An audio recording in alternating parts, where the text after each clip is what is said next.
On PC, we're not short of upcoming first-person shooters, especially those that are a little bit different from the norm. Overwatch, Battleborn and even Battlecry are just a few that come to mind. Maybe we can now add another one to that list in the form of Lawbreakers. It's important to say first of all though that it looks like Lawbreakers is a bit different from those games. Lawbreakers is a new 5v5 PC only arena shooter. So think Quake or Unreal, developed by a company called Bleszinski Productions. Now that name might not sound familiar to you for a good reason, and that's because it's a brand new studio formed only a year ago and this is their first game. That being said, I'm sure you'll recognise the name of one of the co-founders, Cliff Bleszinski. In case you don't know who that is, Cliff was the lead designer on the Gears of War series at Epic Games, and before that he worked on the Unreal games. Last year, after being retired for a year, he founded his own studio with co-founder Arjan Bruzi, who was previously the co-founder of Guerrilla Games, known of course for the Killzone series. He left the studio in 2012 and actually decided to move over to Visceral Games to be executive producer on Battlefield Hardline,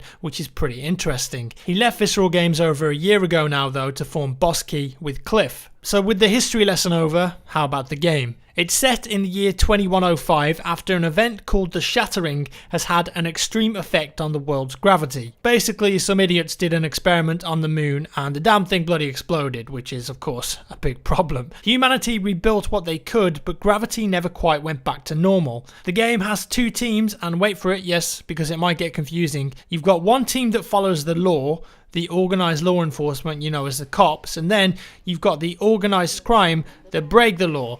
The Lawbreakers, if you will. It really takes some time to wrap your head around the complex name there, but I'm sure we'll get there. Essentially, criminals and gangs have found ways to manipulate the gravity, and the police are there to stop them because they've been naughty boys. And that's apparently what this game is intending to do differently to other games like this now, the gravity aspect. Because of this backstory where gravity has been altered, the game will have lots of gravity related items like jetpacks and grappling hooks, as well as a ton of environmental gravity changes. Expect each map to have certain unique gravity elements in certain areas of the map, inverted gravity, zero gravity, low gravity, you get the point. It means that in these areas, gameplay is going to be completely different than when gravity is normal, and this could spice up the gameplay quite a lot. Not only that, but each character you play as will have different movement aspects. Some will have double jumps, dashes and even dodging, meaning that each character will play slightly differently. You can even blind fire in first person, which is kind of mental, and it's shown off in the trailer as well. So essentially you can be moving forward, but you can pop off a rocket behind you to either try and kill someone, or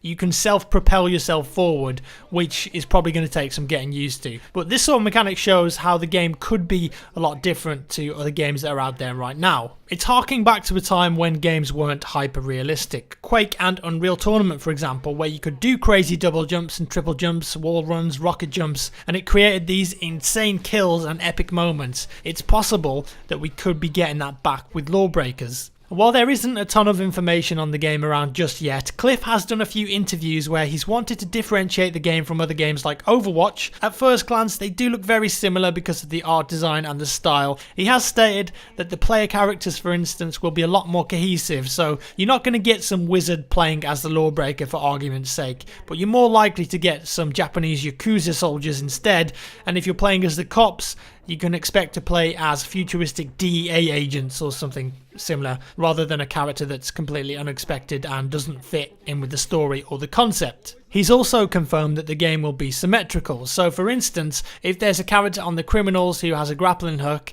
and there is, she's called Kitsune, there will be a similar character on the police team, just themed slightly different, and they're aiming for around 5 to 6 characters per team when the game launches. Same for the maps as well, they're going to be completely symmetrical. A lot like some of the older arena shooters, for example, like Unreal Tournament, where lots of the maps were mirrored to make it completely balanced and fair for both teams. And the only game mode that's been announced so far is called Overcharge. There's a battery pack in the middle of the map and you can grab it and take it back to your base to charge it for a point. It can be stolen back at any time. It's very similar to Capture the Flag with a small twist, but it sounds like with the gravity elements it could be pretty interesting. On initial impressions, the game sounds like like it could be fun. It's trying to bring back the old arena shooter elements and give it a new twist. Quite ironic, I suppose, that Cliff is now talking about this game when one of the games he worked on previously was Unreal, which of course, as I mentioned in a previous video, is getting a fresh lick of paint as well. Another important note is that the game is going to be completely free to play. And that's all for today, folks. Let me know your thoughts down in the comments below.